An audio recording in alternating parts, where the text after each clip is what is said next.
Izin bertanya Ustaz, saya memiliki suami yang sekarang ini pelit sekali. Sampai saya mau minta uang untuk jajan saya sendiri saja tidak diberikan dengan alasan saya boros. Padahal uang suami saya ada banyak. Saya lihat sendiri cash dan di ATM-nya. Sedangkan kalau buat orang tuanya dia berikan banyak dan tanpa embel-embel apapun. Bagaimana cara menghadapi suami yang pelit ini? Semoga ini masalahnya tentang waktu dan kepercayaan. Karena insya Allah suami kita nggak pelit. Buktinya sama orang tuanya dikasih. Kalau orang pelit kan sama semuanya pelit biasanya. Ini enggak, ini ada unsur lain. Tapi kita juga jangan baper.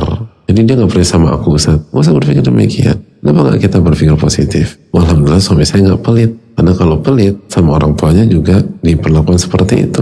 Lalu yang kedua, selama kebutuhan primer kita terpenuhi, ya sudah. Apalagi untuk jajan kan ya. Dan bisa jadi kita memang boros. Coba evaluasi diri. Kalau kita nggak boros dan kita udah terukur tapi tetap divonis boros, ya nggak masalah. Kan kita melakukan sesuatu bukan secara mutlak mencari ridho suami. Kita mencari ridho Allah SWT.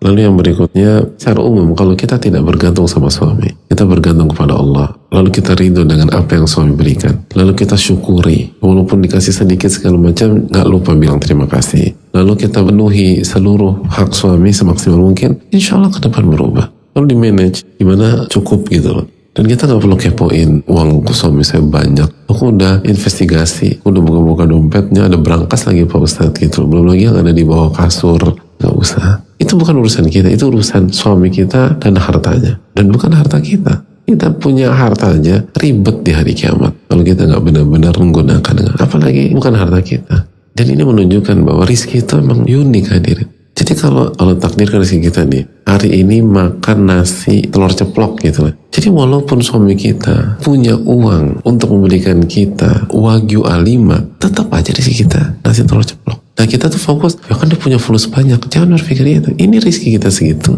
Sama kayak misalnya dari pagi pengen makan siang sesuatu gitu. Dan harganya mungkin gak murah. Dan kita punya uang untuk itu. Dan kita pengen banget makan itu. Tapi pada akhirnya gak makan siang sama sekali. Kenapa? Ternyata bos manggil. Udah gitu diomelin pula. Terus dia suruh revisi kerjaan kita. Jadi gak ada waktu. Dan akhirnya ngerjain segala macam. Sampai jam 6 kita merasa lapar. Oh iya saya belum makan ya. Jadi memang hari itu Allah takdirkan kita gak makan siang. Walaupun uang ada. Kita gak usah bicara uang suami. Uang kita nih. Keinginan ada. Harusnya kan dapat dong. Ternyata gak juga. Hidup gak sesimpel itu. Apalagi uang suami.